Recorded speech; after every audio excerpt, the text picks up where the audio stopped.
Welcome to Legacy Unscripted, sponsored by Progeny Coaching. This is the podcast where sports and business collide. I'm your host, Russ Katzman, and here we'll skip the fluff and get straight to the hustle. From athletes turned entrepreneurs to impact-driven business leaders, we dive into the wins, the lessons, and some of those failures that make our legacies worth living. Today, I'm happy to welcome Lou Lentini, CEO, Chairman, and Founder of Echelon Fitness. Lou, thanks for joining us. So I thought I'd start us on something a little bit different from what you're known for. Obviously, tremendous success with Echelon Fitness, but you told me about a couple other ventures you've got going on in the restaurant world. What have you got going on? Yeah, back in 2020, I invested in a restaurant called Taco Shack in a small town here in Florida, just north of Palm Beach, called Stuart, Florida. And when I invested in it, we were doing about $500,000. I think last year we did close to $3 million in this one restaurant. We then opened a second one down in Jupiter, Florida, which has been doing very well. And then we decided last year to open up the connecting space was available, and we opened up a new restaurant. We came up with it called Stack Burger and Bourbons, where we have these really fancy burgers and 160 bourbons. So I got to kind of share my bourbon collection with the area, and then how things keep going, and we had an opportunity to open up another restaurant, and we came up with a new concept called Pez Vela. It's an Asian fusion restaurant, so trying to bring some of that Miami spice a little bit north here, and all my travels, I travel around the world, and I always try to find some great restaurants, and I try to bring some of those great recipes and great ideas back to our team and share it with the local area. I think you're after my own heart. You've got Mexican food, you've got a bourbon collection, and you've got either ramen and or Thai noodles. I'm in it for all three. Yeah, great sushi as well. Yeah, and it's business. I don't sit and run it. You're not going to see me running the business, but it seems like I'm getting known locally for it. I never want to be a restaurateur, but I got some of the family involved with it, and the kids are, my kid and a brother involved with it. So we've got the family helping out or working in it, which is good. And they're learning business. They're learning P&L. They're learning a balance sheet. They're learning, ordering and watching your employee costs and watching your food costs and all these different things. And which, you can have a very successful restaurant, but if you spend too much on employees and food, you're going to have a challenge. So is that kind of where you were going with it? I mean, it's certainly a diversion from the Echelon Fitness days, but were you looking for something to kind of teach that legacy to the next generation? No, honestly, throughout my entire life, I've been involved and developed businesses that were global businesses, and we never had a local connection with the community. I mean, we would donate to different charity events and go to different functions, local functions, and help support the local economy. But we never really had this local opportunity, and that's really why I invested in the first restaurant, was to bring that local connection. Now we have a couple hundred employees in these restaurants, and we're helping the local area and trying to bring great restaurants, great food to the area. And which there's some great restaurants in the area, but we look at we look at the restaurant a little differently. We look at the food differently. We try to be creative with it. We try to push the chefs to come up with something different. Sure. I go to some restaurants, and it's just like, okay, we have a steak, we have a pork chop, we have we have veal parmesan. I mean, okay, well, let's try to put some flair in that, and that's what our team is doing. But as of getting the family involved, I haven't brought the family involved in the fitness space yet. I'm not saying it's not going to happen, but maybe this is the training ground for them. But we'll see what happens down the line. Well, from a scale perspective, certainly it's something they can get their hands around a little bit easier than the entire fitness organization. Give me an idea. Echelon, how big are you? How many employees, countries that you're in, facilities? Give me an idea of scope. So Echelon, our corporate headquarters is in Chattanooga, Tennessee. We have about 100 employees in Chattanooga. We have a tech center in Orlando, Florida, which I lived in Orlando for 20 some years. And I went to University of Central Florida, and we built a tech center Mm-hmm. close by to UCF. And we have about 50 employees there, which handle all the app and all the SaaS type business that we're in. We also have a studio in Chattanooga, in the corporate headquarters, and in Miami, and in London. I think we have a total of about 30 instructors, and a team in Miami as well that manages that studio down there. And then we have a UK office, about a dozen UK office. Obviously, we have a team in Asia that helps support any of the manufacturing in the Asian region. And we're in I think in about 20 countries right now. Still a Wow. large part of the business comes from the United States and North America and Canada. But we've got a good foothold in the international business. Our business is made up of both the B2C, the consumer market Mm-hmm. selling on the websites, but also selling through the retailers, through major retailers, Costco, Dick's Sporting Goods Academy, Sporting Goods, Sam's Club, and all these major retailers in the U.S. and in the countries that we mentioned, we sell in retail as well. But we're also very strong in the commercial business, selling into gyms. Multifamily homes, I think we're probably have more cardio equipment in multifamily homes, like apartment complexes and small gyms than other brands out there. I hear about it all the time. Someone takes their kid to college and say, "Oh my gosh, I saw the bike in the apartment complex that we rented from." So we've got a good Yeah. foothold in there as well. Where do you think that came from? Just out of curiosity. We have a great dealer base. Close to Okay. 500 dealers just in the U.S. alone, and the dealers often have their own store, or they approach these new apartment complexes or building these small gyms. Yeah.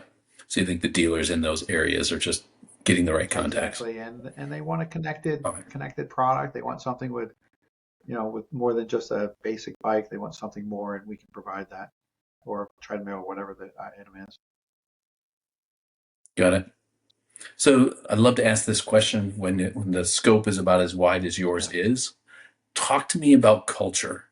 How do you establish and maintain a culture across an organization that's so diverse in so many different countries, so many different individual cultures that could be brought in?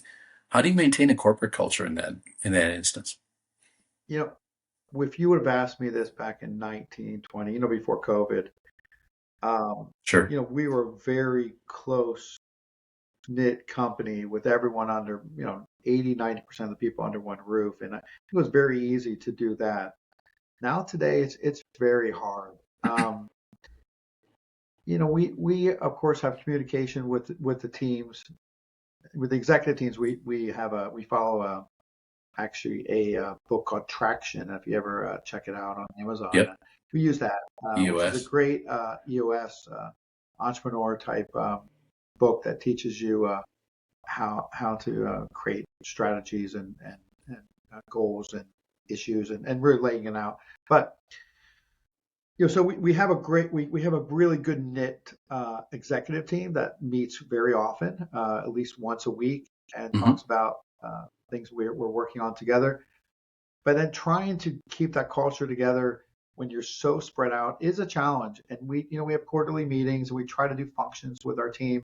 But I'm telling you, I don't think I perfected it. It's something we're always working on, like to keep the excitement and the culture and keep everyone aware of what's going on because there's so many different aspects of the business. I mean, we've acquired a couple companies lately, just sharing that and sharing why we're doing this and bringing that culture with our culture. It's not easy, and I don't really have a good answer for it, but we just try to communicate right now, and that's the best we can do, and try to share my excitement and the excitement of the executive team with throughout the entire organization. Well, I think what you get when you take something like a traction, for instance, and you use it throughout the organization and you implement the EOS methodologies, it gives you a common language, right? And something to kind of ground the discussions in, right? So we don't have things being done a different way in London or a different way in China versus US or vice versa. it gives you that common language and common methodology. And I think that helps. You still have to create that intangible culture. That how do we treat people? How do we treat each other? How do we manage feedback? How do we run our meetings, etc. But I think that having a methodology to ground yourself in is important.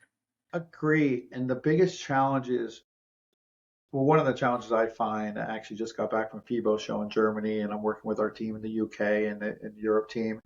And I sometimes see like, we're not on the same plane, not on the same, I don't see we're on the same planet, but sometimes we're not, like they're doing their things their way and we're doing our things here. And Mm-hmm. like, guys, why are we doing this here this way? But this is the way we do it here. And so just trying to make sure that they're all working together and following the same process. Like even it's like if it's a process of doing a trade show, like here's how we do a trade show. Yeah. HFA, just 3 weeks ago we did this, this, and this, and this is how we did FIBO. Why do we do it differently, guys? So I was just trying to say, hey guys, we need to make sure we're always on the same team. We're following the same plan because there's a reason why we did it one way because it worked. But if we do it the other way, we don't know if it's going to work as well. But so Right. let's try to be on the same team. But that's even just in the last week, just something I was like challenged with, like we're not communicating good enough, and we need to work on that. Why fix something that's not broken if it's Yeah, working? exactly. And it worked. It worked just weeks ago, but we didn't follow the same process. And not saying things failed in FIBO, but there were a couple of mishaps that we had. And I was like, man, we had a couple of products that didn't show up, and I'm like, hey, why wasn't there communication on this? How come we just found about it now? We should have been a tracking. We create WhatsApp groups, and we all know what's going on. And why didn't we create it for this show? Just things like that. So it's Yep. sometimes a challenge. Gotcha. All right. Now you alluded to acquiring organizations. Talk to me about that process a little bit, because a lot of times I'll run into clients, they're trying to do their first acquisition, or they're trying to implement some of their processes within a company they just acquired, and it's not going well. Talk to me about how you make that work. Well, obviously you have to um, get the teams on the same field, so they are working together and understand what to do. Sometimes you acquire companies that are doing amazing. Sometimes you acquire companies that have challenges, and you have Yep. to work through those challenges. We had a company we acquired one time, and it had a lot of challenges, and we had to, first you had to deal with the challenges, make sure that the company is solid, fix the problems they have, but you gotta share the vision and what you're trying to accomplish with the team and why you acquired this, so they understand it and they want to stay on board, right? They see the future, and again, it all comes down to communication. You got to share your vision and share the communication with them, and make them feel like they're on your team, and they're on a better team now because you're together. And Yep. they see the path forward, because maybe they didn't see the path forward before, or they had some uncertainty before, but now they see it, and they're gonna work even harder, or at least be more excited to go to work every day. And that's what you got. I think that's what you got to do. You got to make sure everyone's on the same team and they're excited about what's going to happen. And who's that incumbent upon? Is that on you as the acquiring organization? Is it on the leadership team of the one being acquired? How do you work out who's going to be messaging that to the employees? I think that's a little bit of both. I think it's a top down now. They first they gotta hear it from the leaders, and then they gotta see that the leaders in that team embrace it as well, and share it. The companies we recently purchased, they weren't large companies. They were very, much smaller than we are. So it's not like we were bringing in a company that had um, their revenue is less than 10% of what our revenue is, each of them. So it's not, they were very smaller Sure. companies. So it's a little bit easier. So I haven't really had the opportunity to acquire a company that sits at a similar level than us, with the similar, even 50% of the employees we have, right? So when I get Hmm. when we do that, which we have a couple that we're talking with right now, I think I'll be able to better share that because the one we're having discussions with, I mean, they have a very different culture than us. And it's going to be interesting how we mesh those cultures. But I think we'll learn a lot from each other because we're more of a, their culture is it's a much younger culture, but and our culture I think is just a little bit more seasoned. Um, That's a good word, yeah, seasoned. I mean, we're just a little. I mean, I'm a 50 some years old now, young 52 years, 52.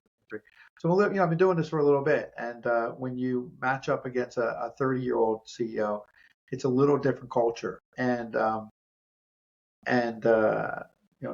there's a lot of similarities. And when I sat with this CEO and had conversations, I mean, we had a lot of similarities. It didn't matter. Age wasn't a big factor, but we talked about our cultures and how they would mesh.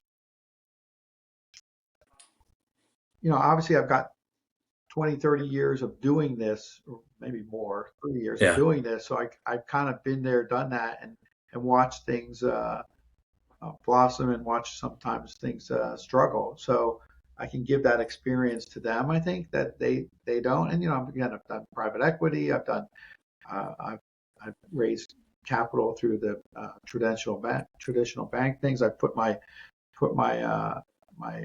personal guarantee on millions of dollars and sure. took risk and big risk to be reward. But so I've done those Yep. things, so I can share that. And but it definitely there is a difference. But So you mentioned PE, you mentioned even funding through the yeah, banks. Somebody, one of those young CEOs, maybe comes to you for your advice on funding. What are you telling them right now? well, right now it's a difficult place for funding, and it's not like a place we haven't been before in the last 20 years. Um, you know, I've Hmm.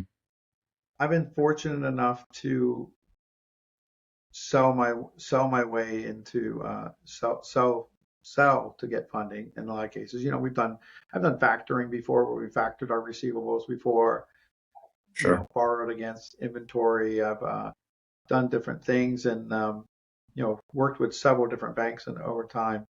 But we were always fortunate enough to make sales. If we can't get that, obviously, we all know that banks want to loan you money when you don't need the money, right? When you need the money, that they become True. challenging to bank with.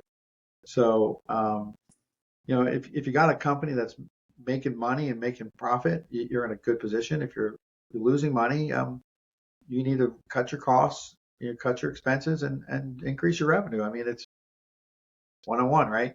Um, but it's difficult to raise capital in this day and age when the company is not EBITDA positive at least. And but there are different scenarios where you can go to private equity, and we with Echelon we grew the business to I believe we're at 30-40 million dollars before I took in any private equity. I had a bank facility Mm. and with Chase Bank, who was very supportive, and went to them and said, "Guys, I think I got something that I could do private equity." I never did private equity before. I always, I raised capital by borrowing off my credit card or leading my house or borrowing money from a bank. Who ends up being your Yeah. partner? You got to understand that your bank is your partner at the end of the day. Um, and we raised some private equity through some different introductions they made. And then we raised, several different, we have several private equity investors that came on board over a couple of different rounds. Gotcha. Yeah, I think the thing I see a lot of individuals go wrong when they go looking for funding is they don't have a plan for the funds.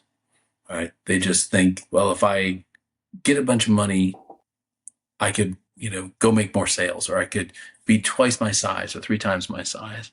And I tell them all the time, I said, you can't go to a investor and tell them, I'm going to use your money. I'm just not sure how Yeah. yet. Right? Or worse yet, I'm going to use your money to make payroll Right. next week. It's not what they want to hear. Yeah, I'm in the process of right now. We've been talking with an investment group who wants to come in, and yeah, they want to throw a lot of money at us. And we've actually been working on where are we going to spend this money? Hey, you're going to throw me $50 million. Where am I going to put $50 million? I got it. And they weren't really asking before. Now they're starting to ask. And it's kind of like we sign an agreement and now it becomes negotiation. It's the craziest thing I've ever seen. Um, but we're putting like here's where we're going to spend it. And that's what most people want to know. Where are you going to spend the money? Are you going to invest more in tech? Are you going to invest? Are you going to put more in your product? Are you going to do acquisitions? Strategic acquisitions, and why are you going to do? Why are you looking at these? I don't think what you tell them has to be in concrete, but you got to at least have a plan. Like here's why we're looking at this. And some of the acquisitions we made recently were based off my original plan when we started talking with this group and said, hey, we're gonna do this, and we already done them before we even have done this possible group that we're talking with. Do you find that some investors are starting to dictate's probably the harsh word, but recommend strongly how you should spend the money if they give you the money, saying, well, I will invest $50 million, for instance, if you migrate into this sector, or if you go into this country, or if you build a facility here or there. Yeah, the one we're talking with right now does have some their investment. They're international. We've never took an international money, and this is some international money that we've been in discussions with, and they want Sure. us to invest some of the money in their country. Um, so yes, I mean Mm. that's part of the deal. It's like a certain percent will stay in that country, and we'll use it to open up an office and invest in different ways in that country. Um, and I don't mind that. That doesn't it make sense as long as we have, we don't forget what the core business is and the Right. mothership, right? We don't make sure we take care of the mothership, or if the mothership doesn't have the means necessary to reach our objectives, then all the other satellite offices are not gonna do well. Yeah, I was probably 20, almost 25 years ago. I was working with a large pharmaceutical company, and they had made a couple acquisitions. And one of the acquisitions, maybe two of them, were not necessarily in line with their core business. And it wasn't long before they looked around and had a lot of stuff sitting around that just wasn't who they were. And at the same time, their pharmaceutical pipeline was lacking. Yeah, And I give it to the management team. They made some tough decisions. They divested a number of things, got back to their core, concentrated on the pipeline, and they were able to pull it back out. But it was it was definitely a realization. Jeffrey Moore's book, The Living on a Fault Line, from was it 2000, where he talks about core and yeah, context. Definitely a situation where they got away from the core and too much into the context. I get that. Seen So that before in companies. yeah. Yeah, it's just sometimes we just go after too many brass rings, and we forget about the one that got us here. Uh, Talk to me a little bit about challenges for you right now, as you look over the next handful of years, maybe now till 2030, give or Great. take. What are the things that are in your way that you can foresee right now? Well, obviously, right now, being in a U.S. company and manufacturing in Asia, majority of our merchandise made in Asia, we're dealing with tariffs. And when it comes Yeah, out, it may have changed. It probably will change. It could change in 5 minutes. But just trying to yeah. understand the tariff and our manufacturing pipeline, changing the way that's going to be in the next, tomorrow and the future. Um, we're looking at other countries. We're looking at, would love to look into making things in America if it's possible, Hmm. but a lot of these things are not done overnight. So we're looking at the where we're going to go and what we're doing. I'm making a trip to Asia on next Monday, to go over for 10 days. And there will not be one new product I'll be looking at. There won't be one new product I'll be discussing, and I'll be discussing about, we're looking at different facilities and looking at possibly different vendors for suppliers, for parts. in adjacent countries of where we currently manufacture. So that's a big challenge right now, and it's in the entire industry, and I think actually it's in anywhere in the United States with the challenges of China. So I think that's going to change the makeup of manufacturing forever if things keep going what they're doing right now. And I don't think it's going to make United States a manufacturing country, but I think it's going to divest us from China and make us less dependent on them, as I believe we are pretty dependent. There's a lot of companies that are very dependent on them. So it's a tough decision what we're working on right now. As for our company, I mean, we've been for the last 5 years, we've been turning more and more into a SaaS company than a product company. As we've developed our technology and our highest expense and payroll comes from our tech team, and obviously we believe that's important for our business to grow and to differentiate from our competitors. And we have some really great competitors out there, but I believe we're much more tech forward than they are. And we also recently brought AI into our business. We worked with Amazon Bedrock, and they invested some resources into bringing AI into our fitness business. So we put it in beta across all our platforms, both our apps and our machines as well. And I think that's going to change things a lot, and I'm already seeing it. Today I went and worked out on the treadmill, and I asked AI to recommend something for me, and it recommended what to do today. And I told him, no, I don't have 30 minutes. I have 20 minutes to do this, and I want something that's challenging, and it recommended something. We have 20-some thousand classes on our platform. Usually I just pick something that's on the first page and just easy to find, right? Yeah. And it kind of looks like what I want, but now you get recommendations based on a lot of other data. So that's I think gonna change a lot, not only at home fitness, but also at gyms as well. Yeah, and I think you just touched on it a little bit. I think that natural language processing that AI can do now is adding something different to that first page, right? The search now is not, I want to see yoga. It's show me a yoga class that's 20 minutes or less, that's for an intermediate, that's blah, blah, blah, right?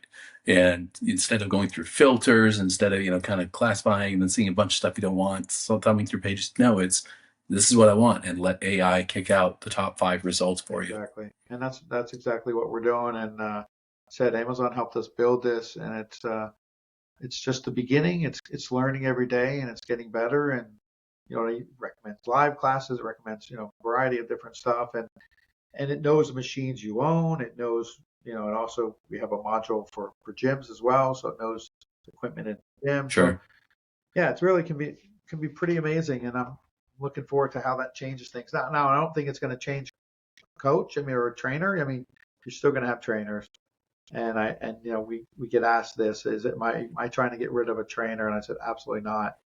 I worked out with a trainer this morning before I did my cardio, and I work out with him because I like the guy. Number one, I like the guy, and number two, he mixes it up for me because so I'm not doing the same stuff again and again, right? He challenges me a little more, but mainly I do it because I like him.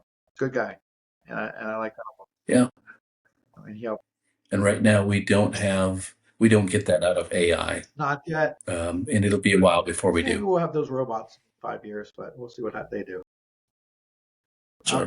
Well, it's interesting. Get a personal connection with a robot. I don't know about you, but No. I mean, a robot, or an app or any type of AI that, they're not going to get upset if you don't get up in the morning. They may want to remind you. They may even be built for language inflection and raising its voice and that kind of stuff.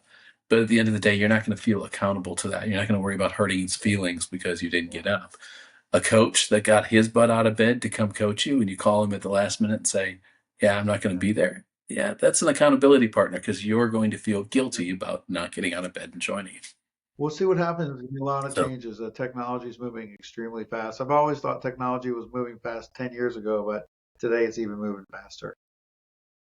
yeah, it's crazy. And there's all sorts of studies on the speed of technological change. I mean, it's certainly a hockey stick, and you'd probably almost straight up at this point for the amount of change year over year. It's just exponential, and our ability as humans is to change a little bit, but not nearly at the rate of that. And as the rate of change for technology continues to grow, we just can't grasp it. As humans, we can't stay abreast of it Oh, anymore. It used to be you could stay on the top-notch phone and the top-notch computer and the top-notch.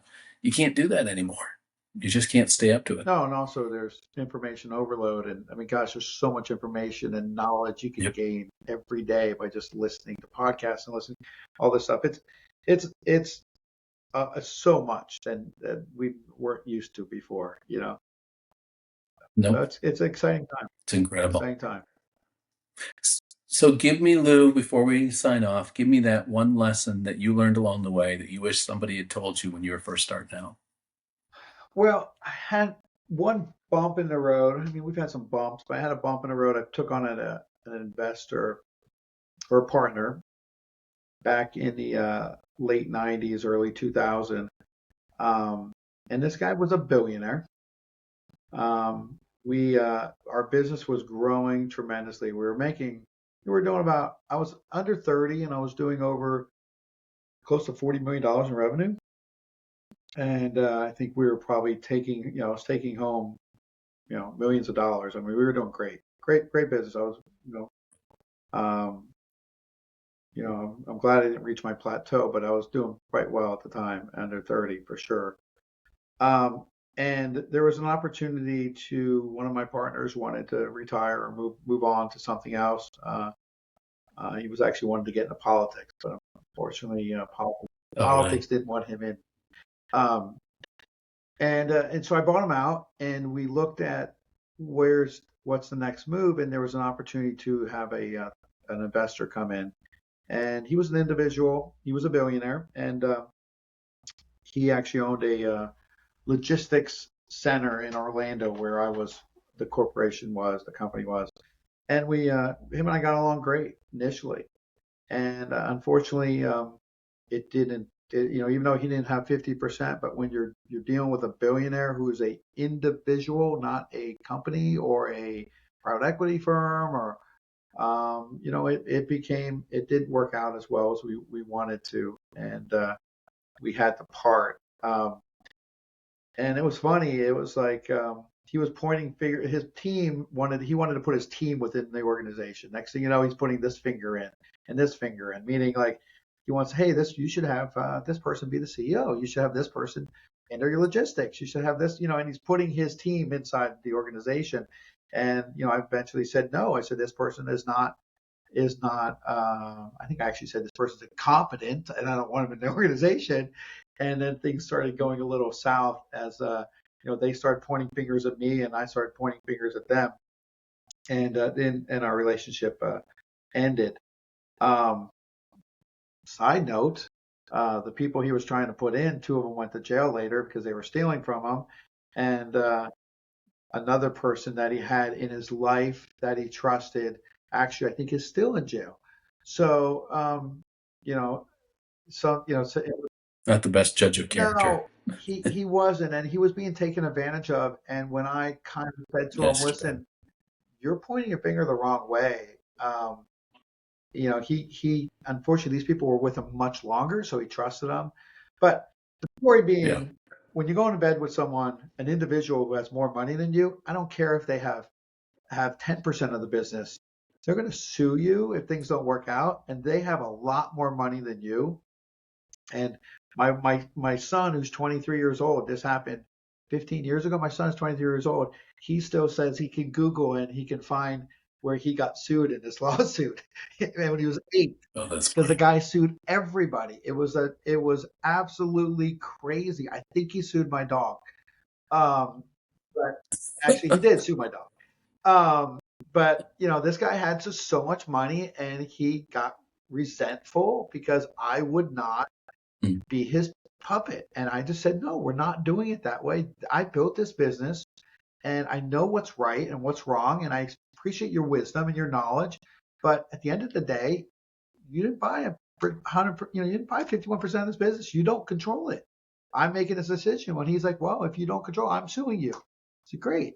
And then the next day he calls the bank, which we have a 25 million credit facility, and says, hey, by the way, I'm going to sue Lou and I want this credit line dissolved.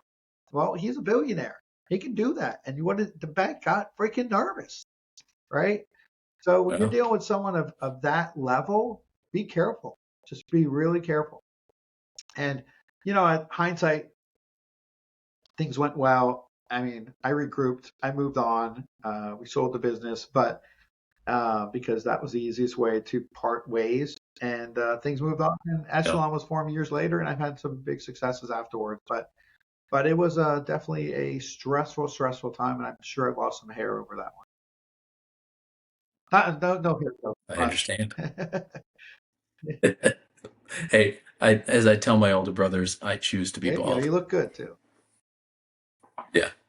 Well, Lou, it's been a pleasure. I appreciate you coming on. We'll go ahead and wrap up. I know you've got to get on with your day and deal with all of those things relative to your business. So I appreciate it. Thank you. I appreciate it. And a pleasure being on. And anyone looking to go in business, another thing I tell people, don't be afraid to pivot. Things aren't going, you're not seeing the success you want, pivot, and you don't have to change your entire business, but look at how you can modify your business to be better. Don't be afraid to just go pivot to the right, pivot to the left, because, and don't, constantly head forward, because again, pivoting is not a bad idea. With that, we'll wrap up this episode of Legacy Unscripted. If today's conversation sparked something in you, don't just let it sit. Take action today to build your future. Make sure to subscribe, leave us a review, and share this with someone who needs to hear it. And if you've got a story to share or you just want to connect, you know where to find me. Until next time, keep it real, keep it bold, and keep living your legacy.